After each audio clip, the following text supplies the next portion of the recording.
질의 토론으로 넘어가도록 하겠습니다. 저는 미학을 전공한 사람이라 좀 예술적인 접근으로 좀 얘기를 하도록 하겠습니다. 먼저 김보경 선생님이 발표한 내용을 가지고도 지난번 예전에도 좀 발표를 했을 때 비슷한 질문을 했던 것 같은데 여기도 똑같은 내용이 거의 비슷하게 나온 것 같습니다. 근데 그 부분은 작품에 대한 해명을 가지고 얘기할 때 작품의 성격이 정해져 있으니까 그게 크게 다르지 않은 그런 방향이 있었기 때문에 나왔던 얘기다, 그렇게 얘기할 수 있겠는데, 제가 보기에는 여기에서 권 선생님이 만들어내는 작품의 세계라고 하는 것은 어떤 의미에서 보면 크게 볼 때 작가 개인에 대한 어떤 감정적인 부분이 응축되어진 기억의 편견들, 이것을 작가 선생님 말대로 심편주적인 그런 구조로서 감정을 드러내는 그런 어떤 발산하는 어떤 계기가 되지 않느냐, 그런 얘기를 할 수 있겠고, 그 과정에서 작가 자신이 과거에 경험했던 기억의 편견들이라고 하는 것, 이것은 바로 소멸됐다가 또 기억이 회생됐다가 하는 그런 반복되어지는 스토로코프적인 그런 반복 운동을 통해서 기억이 그야말로 떠올랐다 말았다 하는 그런 상황을 만들어내지 않느냐, 그런 생각을 해볼 수 있겠습니다. 그런 관점에서 본다면, 또 그것을 예술적인 관점으로 끌어올린다면은 과연 여기에서 권 선생님이 만들어내는 그런 작품이 그 죽음을 표현하고자 하는 그런 요소만 있었겠느냐라는 문제와, 작가가 지니고 있는 그런 이제까지 경험을 통해서, 살아온 과정을 통해서 이루어졌던 경험을 통해서 얻어낸 감성적인 부분을 발산하는 그런 계기로의 이 죽음에 대한 환생을 그려내려고 한 것이 아니냐, 그런 의미에서 본다면 이것은 오히려 김홍현 선생님이 여기에는 헌사라는 용어를 썼는데, 저는 그 부분을 오히려 예술적인 환생 내지는 작가의 창조적인 어떤 계기를 통한 또 다른 면모로서의 이 존재에 대한 환생을 강조하는 그러한 작품이 되어지지 않느냐, 그런 생각을 해봅니다. 또 그 과정들은 과거에 유학을 갔을 때 스피커에 대한 용어도 나오고 소리에 대한 용어도 나오는데, 이 소리라고 하는 것은 수없이 많이 내 주변에 들려오는 잡다한 기억의 편린들이라고 얘기한다면, 그 기억의 편린들을 집대성하는 사운드적인 요소가 아니라 포에닉적인 발언이라고 할까요? 그거는 포에닉적인 발언이라고 하는 것은 작가적 발언이죠. 그래서 작가가 체계화된 그런 구조로서의 어떤 이미지, 의지적인 그 구조로서의 의식적 차원으로의 환생을 유도하는 그런 발언을 표현한 그런 내용이 되지 않겠냐라는 생각을 해봅니다. 또 두 번째로 김기수 선생님이 발표한 내용을 가지고 얘기할 때는 이 기억이라는 말을 통해서 얻어낸 그런 과정을 얘기한다면, 이 부분을 발표 내용을 통해서 볼 때는 너무 그것을 학자적이거나 과학적인 면모로서의 어떤 이론적이라고 할까요? 그런 획일적인 구분을 한 그 내용이 너무 강조되지 않느냐라는 생각을 해봅니다. 지금 그 얘기는 예술은 예술로서 해야지 과학적인, 학문적인 그 계기로서 풀 수 있는 영역은 아니다. 그런 의미에서 본다면 어느 예술은 어느 부류에 속하고 어느 예술은 또 다른 어느 부류에 속한다라는 것은 있을 수 없는 그런 계기로 얘기할 수 있습니다. 물론 그 과학적인 면모로서의 학문적인 면모가 틀렸다라는 얘기라는 건 아니고, 그렇게 해석할 수 있고 그렇게 볼 수도 있습니다. 또 학문적인 경우로의 어떤 진척을 위해서는 그 과학적 방법이라고 하는 것은 반드시 동원되어야 될 요소이기도 하죠. 근데 지금 이 자리에서의 발표적인 그 관점을 가지고 할 땐 작가에 대한 예술적 해명을 오히려 더 요구하는 점이 있다라면, 이런 부분은 미술사 시간에 해야 될 얘기하고 지금 여기서 해야 될 얘기하는 좀 구분을 좀 해야 되지 않느냐, 그런 생각을 해봅니다. 그런 관점에서 좀 얘기를 하고 싶은 그런 생각인데, 어떤 생각을 하시고 있는지 계신지 좀 얘기를 더 듣고 싶습니다. 우리 지리하신 선생님이 곤화백의 이 작품 세계를 말하자면 작가 자신의 과거를 회고하고 그것을 현재화시키는 거, 거기서 끝난 것이 아니라 그 다음에 또 무엇을, 죽음이 아니라 그 다음에 무엇을, 예컨대 환생이라든지 뭐를 이야기하고자 하는 그 발언 콘텐츠를 더 듣고 싶다고 하는 문제에 대해서 참 조금 저에게 보완 질의사항 같아서 반갑습니다. 사실은 우리의 그 현대 미술의 지평에서 봤을 때에 이 과거의 이 문제를 현재화시키고 현재에서 다시 또 과거로 되돌리는 소위 회귀사상, 리커런스, 사트라는 거. 회귀사상은 종종 있어 왔지만 대단히 종교가들에게서 논의되어 왔던 것이지, 이것이 미술의 역사 속에서 부각이 되었던 것은 그렇지 않았습니다. 이 점에서 첫째로 곤회백의 이 문제가 단순히 하나의 그 인간의 두개골의 문제가 아니라 부재의 상징성으로서 그것이 현재화될 수 있다고 하는 것을 다시 되묻는 거죠. 그래서 이것은 좀 더 적절히 얘기하자면 부활을 얘기하는 것도 아니고 환생을 얘기하는 것도 아니고 현재 그것을 통해서 우리는 무엇을 생각할 것인가, 이런 하나의 발언의 문제, 현재적 발언의 문제가 우리에게 다시 되돌려져서 물어지는 거, 이것이 필요하다. 이것은 우리의 연구자들에게서는 작품의 해석학이라고 해가지고 그 심층 문제를 다룹니다. 다행히 우리의 고전의 역사 속에서는 이런 회귀사상이 많이 있었는데 조선조를 통과해 오면서 다 잊어버린 계절이 됐습니다.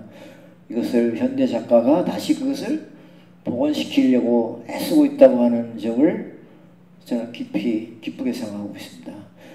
그렇게 말씀을 드리고 저에게 대해서는 답변 드리겠습니다. 이 과학적 접근 방식이 갖고 있는 여러 가지 딱딱함 이런 걸 얘기해 주신 것 같은데, 그걸로 한 작가의 어떤 전생의 작품에 대해서 지나치게 조금 재단하려는 어떤 그런 게 아닌가, 그런 질문으로 이해를 하겠습니다. 여기서 과학적 접근 방식이라고 얘기하는 것은 미술사적인 접근 방식을 얘기를 하는데, 저는 이 자리가 그 한국 미술에서의 좌표라고 이렇게 나와 있으니까 이거는 꽤 큰 미술의 지평 속에서 권 작가님 갖고 있는 그 위치, 의미 이런 것들을 조명해보는 그런 자료로 파악하고 이렇게 발제를 하게 되는데,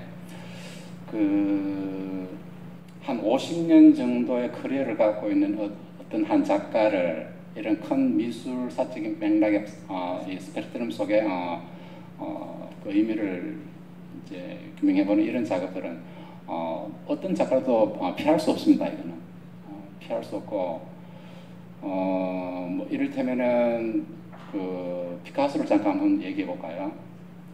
피카소는 굉장히 오랫동안 작업의 커리어를 갖고 20세기 아마 또 초부터 이 큐비즘 청색 시대 때부터 작업을 해서 거의 한 60~70년대 작가 오기 전까지 굉장히 왕성한 작업을 했는데, 수십 년간의 피카소의 작업을 미술사적으로 평가하게 되면은 어떨 것 같습니까?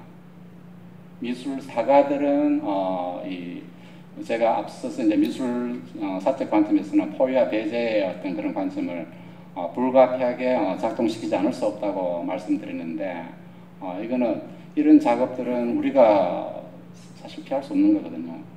그건 무슨 말인가 하면은 지금 오늘날 작업하는 굉장히 많은 화가들이 모두 그 한국 미술사나 대구 미술사에 다 기록될 수는 없습니다. 특정한 작가를 기록하게 되고, 특정한 작가들은 이제 누락되는 거죠. 그러니까 피카소 시대 때 작업했던 화가들이 모두 다 기록되지 않잖아요. 사실 기록되는 것은 1%도 되지 않습니다. 어느 시대든지 1%도 되지 않아요. 그리고 피카소 작품 가운데 굉장히 수만 점 되는 작품 가운데서도 미술사적으로 남는 작품은 언제나 소수일 수밖에 없습니다. 미술사적으로 기록되는 작품. 이를테면은 피카소 작품 속에서도 청색 그리고 이 1910년대 초창기에 이 큐비즘 시대 때 그리고 마지막으로 언급될 수 있는 부분은 20년대 30년대 이 촌실주의와 관계되는 작업들 그리고 40년대가 넘어가면은 피카소 작업은 미술사적으로는 사라지게 됩니다. 이건 어쩔 수가 없습니다. 물론 피카소 작가 자신은 40년대, 50년대, 60년대 최고의 작가로 최고의 명성을 누리며 최고가에 팔리는 그런 작가로 여전히 회자되고 기록되어 있겠죠. 그렇지만 그 피카소의 어떤 그런 시장 논리나 상품 논리, 이거하고 미술사적 논리는 다릅니다. 그렇게 해서 이런 것들은 우리가 싫든 좋아하든 피할 수 없는 어떤 하나의 어떤 우리가 그런 평가 작업이 이루어질 수밖에 없다고 그렇게 이해하시면 좋겠습니다. 오늘 있었던 발제 중에서 나중에 좀 문제가 되지 않을까 하는 우려되는 바가 있어서 그 점을 분명히 하는 것이 좋겠다 싶어서 마이크를 잡았습니다. 우리 김기수 선생님께서 그 권정호 선생님의 작품과 안젤름 키퍼 또 볼팅스키 작품과 형식의 유사성을 말씀해 주셨어요. 물론 말씀하시는 의도는 그 뿌리와 이제 줄기 이런 것들을 찾아보고자 하는 것들이겠지만 박서보 선생님 전시 때 그 사이 톰블리 작품과 닮았다 하는 것을 연상하게 되었습니다. 제가 이 이야기를 듣고 권정호 선생님의 작품이 그렇다면 안젤름 키퍼나 볼팅스키의 아류인가 라고 하면 어떻게 할 건지 이건 좀 정리하고 가야 할 일이다. 우리가 흔히 그 누유를 범하는 것 중에 형식의 유사성 때문에 경험과 사회의 상이점에도 불구하고 그 형식의 유사성 때문에 자꾸 서구 미술의 어떤 맥락과 맞닿아 있다고 연결하려는 겁니다. 그래서 이른바 뿌리를 가지려고 하는 것처럼 보이려고 하는 건데 권정호는 권정호여야 하지 않을까 이런 생각을 가지면서 이 자칫하면 그런 아류로 보일 수 이해될 수 있는 이 발언에 대하여 한번 정리해 주시는 게 옳을 것 같다 싶어서 마이크를 잡았습니다.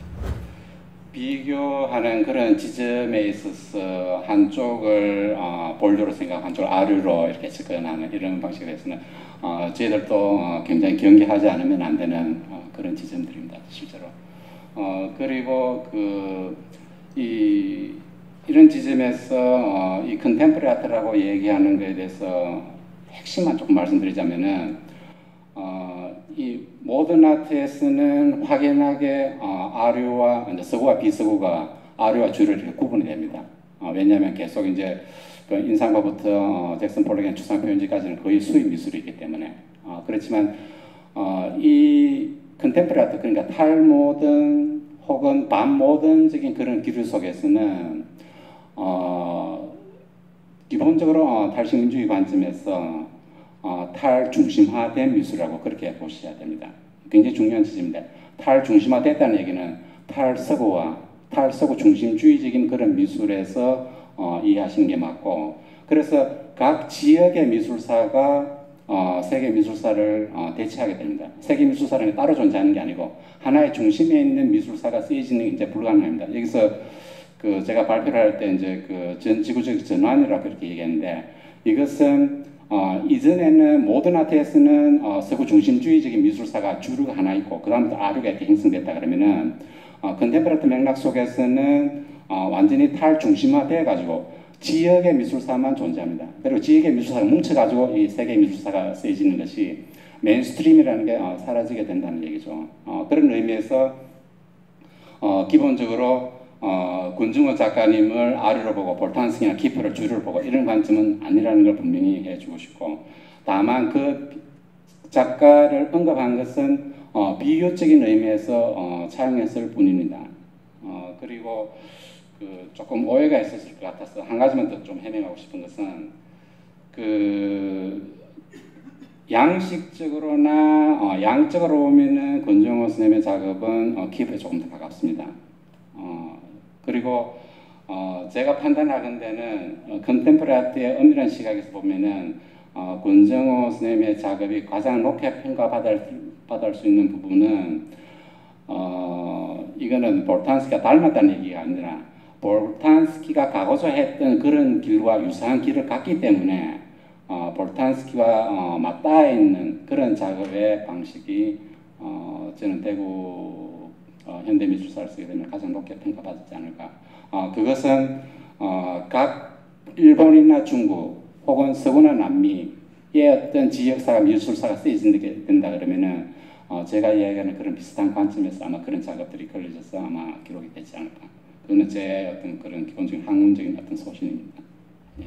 사실 권정호 선생님이 활동하신 그 본격적으로 1970년대 이후 사실 우리가 주목해야 될 어떤 부분이 지금 김기준 선생님이 그런 어떤 그 메인스트림이 가지고 있는 서구 유럽의 어떤 흐름들이 비교를 굳이 하더라도 우리 한국의 50년대 전후의 그 앵포르멜이라든가 60년대 혹은 그 70년대로 오면서 사실은 어떤 그 굉장히 그 뭐죠 80년대에는 그 80년대라고 하는 어떤 시간에 주목해 본다면 그 권정호 선생님이 어떤 신표주의적인 경향에 이런 어떤 해국을 관련된 페인팅 굉장히 많이 하셨습니다. 이렇다면은 그 지금 그런 배경 자체가 우리 한국에서 그 사실 모더니즘, 탈모더니즘이라든가 그 다음에 이제 이 반모더니즘에서 탈모더니즘 그리고 다시 포스트 모더니즘으로 나아간 이 흐름 속에서 사실 결국 그 권정호라는 어떤 화가가 가지고 있는 어떤 포지셔닝이 어떤 철학적 배경과 개인적 배경 속에서 이런 어떤 작업을 했는가라는 부분에 대해서 우리가 조금 더 초점을 맞춰서 얘기를 하는 게 좋은데 이제 그 사실 그 볼탄스키나 키프 비유를 자꾸 하니까 이게 좀 그 괴리감이 너무 커지다 보니까 오히려 오는 이제 이런 부분이 좀 있지 않았나 이런 생각이 듭니다. 지금 우리 병태가 이제 서구 지향성하고 한국의 지역성하고를 서로 이렇게 세팅해서 유사하지 않느냐. 그 어떤 친구가 이렇게 누가 닮았다고 해가지고 쫓아가 봐가지고서 소리쳐 보니까 돌아서는데 DNA도 다르고 얼굴의 구조도 다르고 다 틀려요. 근데 외관은 비슷해요. 그래서 유사성을 그때 그 순간에 파기를 해야 되거든요. 그래서 한 개체를 개체답게 인정하고 들어가야 되는데 지금 21세기를 맞이해서 이제 근대니 탈근대니 뭐 모더니 탈모더니 이런 말을 쓰지 말기를 좀 바라고 아시아권에서 통용될 수 있는 용어 그런 걸 가지고 다시 또 번역해서 우리 지역성에서 비롯되어진 하나의 사건들을 재해석해 들어가는 노력 이걸 지금 게을리할 위험이 참 많습니다. 그래서 이미 잉여정보화되어 있는 학설을 들고 와가지고 탈중심하니 이런 말은 오늘날 이제 부적절하지 않나 이렇게 생각해서 탈중심화에 대해서 동의하지 거기에 대해서 이의를 달 사람은 거의 없거든요. 그래서 우리는 우리다. 여긴 여기다. 이렇게 해서 하나의 그 의식을 다시 정리해가지고 인문 베이스로 다시 가야 됩니다. 그것이 제가 얘기했던 한국의 회귀사상 다시 현재가 있는 게 아니라 옛날 다시 리커하려고 하는 거 회귀 돌아가려고 하는 충동 회귀 충동 이것이 한 작가에게서 어떻게 등장하느냐 하는 것을 캐치해보면 안젤린 키퍼는 2차 세계대전 때 연합군 비행기가 독일 갔다가 제마당을 만들었어요. 그래서 자기가 살던 집 마을이 전부 다 폐허가 됐어요. 그걸 보면서 전쟁은 허무하다. 그것을 부재의 논리로 자기 팔레트를 거기다 놓고 이렇게 해서 신표주의를 이렇게 했지만 그건 독일의 문제예요. 근데 키퍼의 그 얘기를 자꾸 이 작가에게다가 적용해가지고 이렇게 하려고 그러다 보면 우리 미술세계 정주관께서 지휘하신 이런 차별화의 논리가 흐려지게 돼요. 결국 인생은 거기서 거기다. 이렇게 같아. 사회동포주의다. 이렇게 뿌리면 21세기에 미술의 역사, 또 인문학의 철학, 이런 문제들은 다 잘못하면 와해가 될 가능성이 있으니까 다시 도착의 지역사상으로 다시 돌아가라고 저는 이제 경고합니다. 제 얘기에 반론이 많이 있겠습니다만 또 말씀을 주시면 답변하겠습니다. 그리고 여기에 많은 문제제기, 저희가 지금 뭐 비평하고 해석하고 또 미술사 쓰고 하면서도 늘 문제가 되는 얘기들이 여기 다 나온 것 같아요. 특히 이제 제 첫 번째 질문이 아까 그 미술세계 정 선생님의 그 질문이었는데, 우리는 형식적인 어떤 양식적인 유사성 가지고 그 서구 중심으로 이렇게 붙여보면서 이해하려고 하는 이 패단이 굉장히 크죠. 그래서 그 작품 하나하나를 아주 구조 분석을 하고 양식적인 분석하고 정신사적인 분석도 하고 또 어떤 그 상징 해석도 하고 그 구체적인 구조 분석, 작품에 임박해서 그걸 통해서 이제 미술사가 만들어진다고 생각합니다. 왜냐하면 어떤 현대 역사학자가 얘기했듯이 역사란 없다. 어떤 사건들만 있을 뿐인데 역사가가 역사를 만든다 그랬거든요. 저는 그런 현대 역사학자의 말을 그대로 미술사적인 어떤 사건들 또는 작품들만이 집적돼 있을 뿐이다. 그러니까 어떤 작품은 뭐 사장되고 어떤 작품은 르네상스도 맞이하고 또 어떤 작품은 새로운 해석에 의해서 부각되기도 하고 새 생명을 얻기도 하고 그런 식으로 그 미술사의 아주 그 기본적인 어떤 그 룰이 지켜져야지만 뭐 30년사를 쓰든 대구 미술사 100년사를 쓰든 되거든요. 예를 들어서 뭐 어떤 직함이 무슨 짱이었다 또는 작품이 형식적으로 이거와 유사해서 세계적인 거 아니냐 이렇게 끌고 가다가는 굉장히 큰 오류를 범할 수 있다고 생각을 합니다. 그래서 이제 전문가들이 미술사학 연구를 미학 쪽에서 30년씩을 하죠. 동양 서양을 다 봐야 되거든요. 근데 이제 저는 그 권정호 선생님 작품 해석을 그때 그 상해미술관에서 할 때 글을 쓰면서 그 서구의 어떤 미술 문맥과는 다른 우리의 문맥이 있을 텐데 80년대 뉴욕에서 했다 하더라도 권정호 선생님이 개인사가 있다고 하더라도 어떤 예술은 개인적인 감정의 표출이나 어떤 그런 건 아니지 않습니까? 어떤 보편적인 그런 소통될 수 있는 여지, 그런 보편적 언어로 될 때 이게 소통이 되고 의미가 있는 것인데 그렇다면 권정호 선생님이 가진 그 세계는 무엇일까? 많은 고민을 하면서 글을 썼던 적이 있습니다.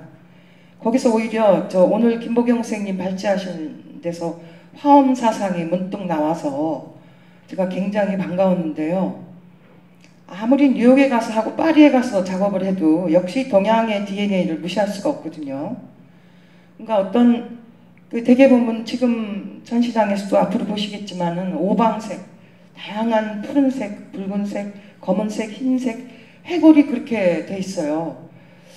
그런 색과 그 공간, 시간적인 설치 이런 걸 통해서 또 영상도 도입하고 다양한 양식과 장르를 넘나들면서 지금 이 어떤 삶과 죽음의 다시 회귀 그리고 화엄에서 보면은 그 인과 사상에 의한 결국은 희망이다. 스켈리톤은 나의 하나의 아이콘이면서 또 희망이다라고까지 생각했던 거는 이게 그냥 소멸과 부재만이 아니라 결국은 그 부재와 소멸을 드러냄으로써 표출함으로써 오히려 우리가 의문시하는 그 사라지는 것과 보이지 않는 것이 세계에 대한 조형적 가시화 그리고 그 새로운 회귀 그리고 오히려 순환이죠. 삶과 죽음의 순환. 그래서 이분법적인 경계를 넘어서는 그래서 권정호 선생님의 세계는 이미지를 드러내기도 하고 완전히 탈이미지화하기도 하고 때로는 어떤 형식을 만들려고 하다가 또 형식을 모화시키기도 하고 또 동양적인 어떤 울림과 여백을 밑에 깔고 있으면서도 아주 서구적인 또 구조적인 그런 걸 가지고 있기도 하고 다시 그거를 또 해체하고 하면서 어떤 그 작가가 의도하는 이 삶과 죽음의 경계를 넘나들면서 오히려 이 적나라한 해고를 통해서 이 생명의 에너지와 그 에너지가 아무리 소멸부재한다 하더라도 결국 모든 생명은 소멸하게 돼 있지만 그것이 다시 회귀하고 순환을 한다는 어떤 동양 철학적인 그리고 그 넓은 의미의 화엄의 인과 철학 이런 것까지 아우르고 있지 않나 해서요. 저는 이제 대단히 그 서구적인 그 컨텍스트보다는 이 동양, 한국에서 살면서 느끼는 어떤 삶에 대한 그리고 많은 시대 정신에 그런 게 있고 또 여러 가지 사건들이 있지만 거기서 개인이 이렇게 감당해야 될 생명에 대한 어떤 경외감과 존경심과 그리고 다시 그 속에서 부재보다는 오히려 새로운 어떤 희망 쪽으로 가고자 하는 그래서 결론적으로 선생님의 작품 세계를 보다 보면 저는 이제 불만이었던 것이 딱 작품을 보면 선생님 뭔가 감정적으로 확 오면서 감동적인 그 어떤 심파스가 이제 있어야 되는데 대단히 중성적이에요. 선생님의 작품은.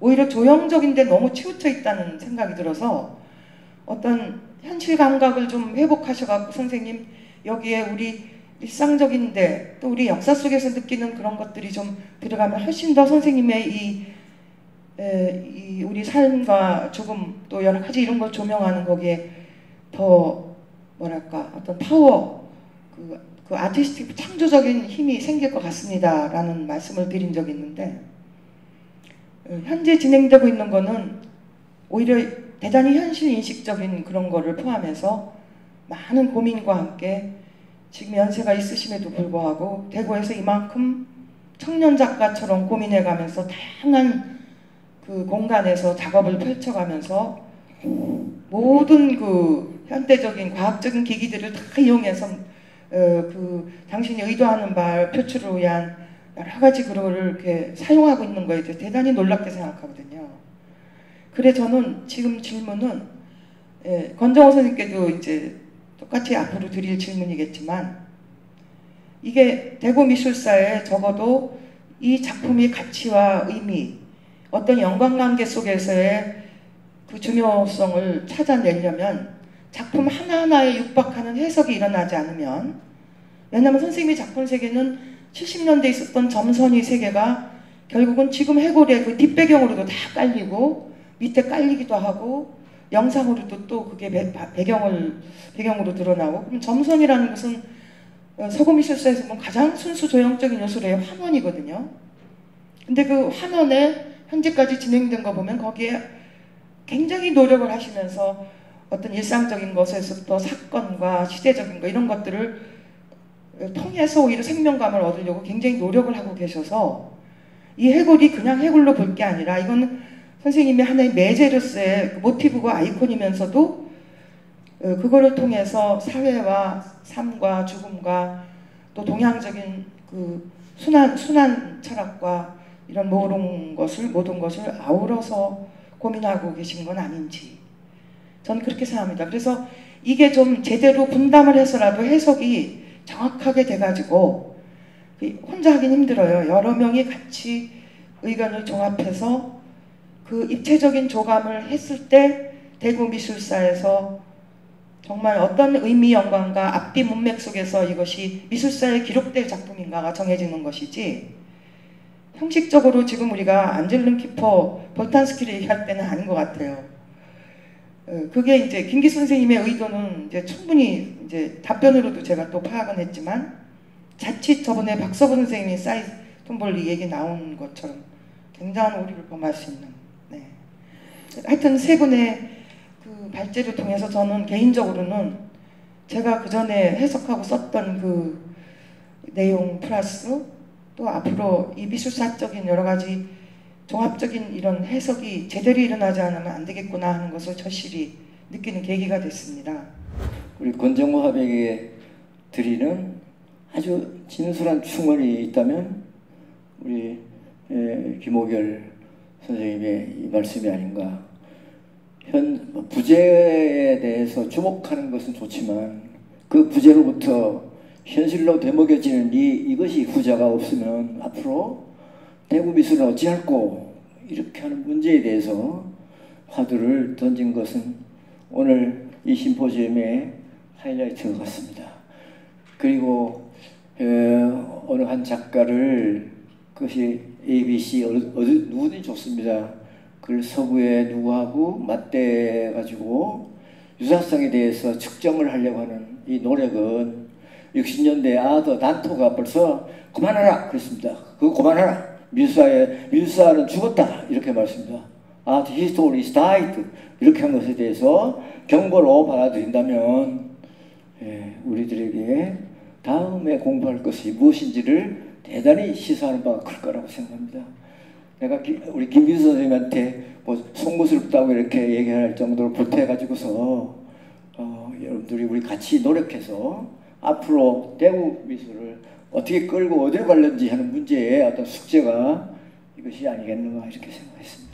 작업하고 있는 조미영입니다. 그냥 세 분 발제하신 분들 얘기하고는 전혀 맥락이 안 닿는 궁금증. 저는 권정호 선생님 작품 보면서 매일매일 어떻게 움직이실까 이 상상을 해보거든요.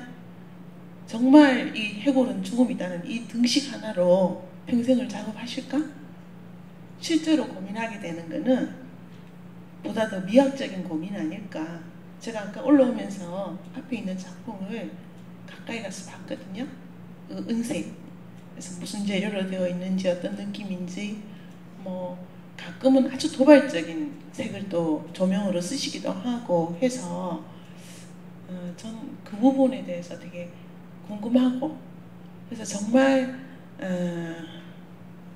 어떤 그 사물에 대한 혹은 언어에 대한 도식적인 어떤 연결 그걸로만 한 사람이 평생 해온 작품을 모두 관통할 수 있는 설명이 가능할까? 제 의문은 그것이고 제 관심은 오히려 아름답다는 데 있습니다. 그래서 권정호 선생님 작품 보면 참 아름다워요. 그래서 그거 조형적인 거 아니야? 제가 그렇게 얘기했다가 좀 난감한 상황이 있었습니다. 그래서 제 관심은 그렇습니다. 예, 그러면 상해미술관에 그 관장님 오셔서 한 발성 듣도록 하겠습니다. 今天很高兴参加全先生的一个大型的一个回顾展，以及下午的一个研讨会。应该说，我认识全先生有10几年了，到今天这个展览，我才感觉才真正认识全会展的。 오늘 여기 권정호 작가님의 전시와 자담회에 참석하게 돼서 너무 감사합니다. 권정호 작가님과 안지는 10여 년이 되었습니다. 하지만 오늘 이 장소에서 정말로 진정한 권정호 작가님을 알게 되었습니다. 因为全先生曾经到上海搞过个展，那么由于那个时候对他的作品我看到的是一部分，到现在我才真正了解全先生的艺术。那么骷髅在他的作品里面是一个很重要的一部分。